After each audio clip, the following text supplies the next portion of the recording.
فأتبعهم فرعون بجنوده فغشيهم من اليم ما غشيهم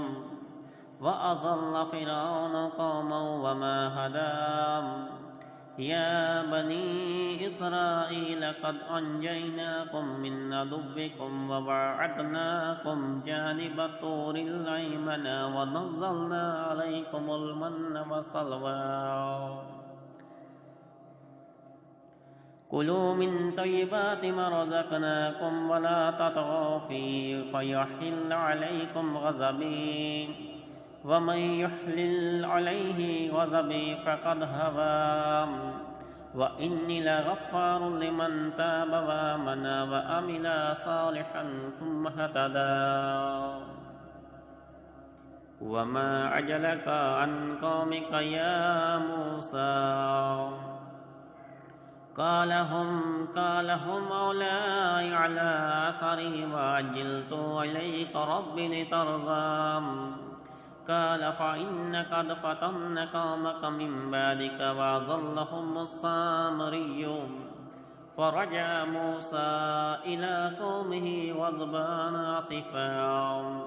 قال يا قوم ألم يعدكم ربكم وعدا حسنا أفطال عليكم العهد أم أردتم أن يحل عليكم غضب من ربكم فأخلفتم موعدي قالوا ما أخلفنا موعدك بملكنا ولكننا حملنا أوزارا من زينة القوم فقذفناها فكذلك ألقى السامري فأخرج لهم عجلا جسدا له خوار فقالوا هذا إلهكم إله وإله موسى فنسي أفلا يرون ألا يرجع إليهم قولا ولا يملك لهم ضرا ولا نفعا ولقد قال لهم هارون من قبل يا قوم إنما فتنتم به وإن ربكم الرحمن فاتبعوني وأطيعوا أمري قالوا لن نبرح عليه عاكفين حتى يرجع إلينا موسى قال يا هارون ما منعك إذ رأيتهم ضلوا ألا تتبعني أفعصيت أمري قال يا ابن لا تأخذ بلحيتي ولا برأسي إني خشيت أن تقول فرقت بين بني إسرائيل ولم ترقب قولي قال فما خطبك يا سامري قال بصرت بما لم يبصروا به فقبضت قبضة من أثر الرسول فنبذتها وكذلك سولت لي نفسي قال فاذهب فإن لك في الحياة أن تقول لا مساس وإن لك موعدا لن تخلفه وانظر إلى إلهك الذي ظلت عليه عاكفا لنحركنه ثم لننسفنه في اليم نفسا إنما إلهكم الله الذي لا إله إلا هو وسع كل شيء علما كذلك نقص عليك من أنباء ما قد سبق وقد أعطينا من لدنا ذكرا من أراد عنه فإنه يحمل يوم القيامة وزرا خالدين فيه وسالهم يوم القيامة حملا يوم ينفخ في الصور ونحشر المجرمين يومئذ زرقا يتخافتون بينهم إن لبثتم إلا عشرا نحن أعلم بما يقولون إذ يقول أمثلهم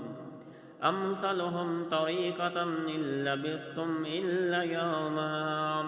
ويسألونك عن الجبال فقل ينسفها ربي نسفا فيذرها قاعا صفصفا لا ترى فيها عوجا ولا أمتا يومئذ يتبعون الداعي لا عوج له وخشعت الأصوات للرحمن فلا تسمع إلا همسا يومئذ لا تنفع الشفاعة إلا من أذن له الرحمن ورضي له قولا يعلم ما بين أيديهم وما خلفهم ولا يحيطون به علما وعنت الوجوه للحي القيوم وقد خاب من حمل ظلما ومن يعمل من الصالحات وهو مؤمن فلا يخاف ظلما ولا هضما وكذلك أنزلناه قرآنا عربيا وصرفنا فيه من الوعيد لعلهم يتقون أو يحدث لهم ذكرا فتعالى الله الملك الحق ولا تجعل بالقرآن من قبل أن يقضى إليك وحيه وقل رب زدني علما ولقد عهدنا إلى آدم من قبل فنسي ولم نجد له عزما وإذ قلنا للملائكة اسجدوا لآدم فسجدوا إلا إبليس أبى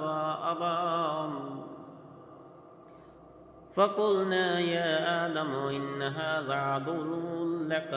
عدو لك ولزوجك فلا يخرجنكما من الجنة فتشقى إن لك ألا تجوع فيها ولا تعرى وأنك لا تظمأ فيها ولا تضحى فوسوس إليه الشيطان قال يا آدم هل أدلك على شجرة الخلد وملك لا يبلى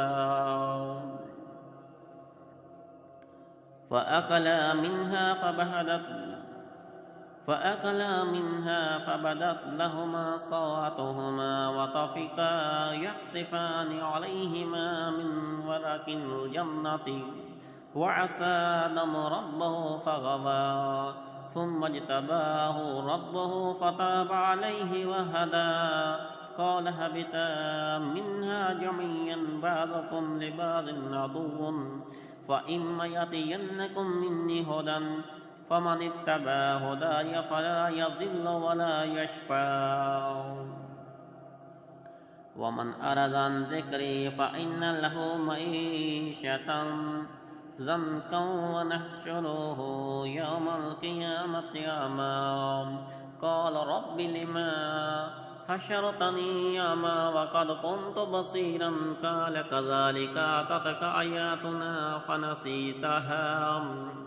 وكذلك اليوم تنسى وكذلك نجزي من أسرف ولم يؤمن بآيات ربه ولعذاب الآخرة أشد وأبقى أفلم يهد لهم كم أهلكنا قبلهم من القرون يمشون في مساكنهم إن في ذلك لآيات لأولي النهى ولولا كلمة سبقت من ربك لكان لزاما وأجل مسمى فاصبر على ما يقولون وسبح بحمد ربك قبل طلوع الشمس وقبل غروبها ومن آناء الليل فصب وأطراف النهار لعلك ترضى ولا تمدن عينيك إلى ما متعنا به أزواجا منهم زهرة الحياة الدنيا لنفتنهم فيه ورزق ربك خير وأبقى وأمر أهلك بالصلاة واصطبر عليها لنسألك رزقا نحن نرزقك والعاقبة للتقوى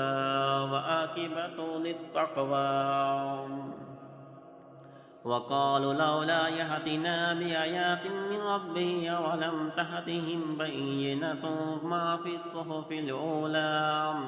ولولا أنا هلكناهم بعذاب من قبله لقالوا ربنا لولا أرسلت إلينا رسولا فنتبع آياتك من قبل أن نزل ونخزى وقل كل متربص فتربصوا فستعلمون من أصحاب الصراط السوي ومن اهتدى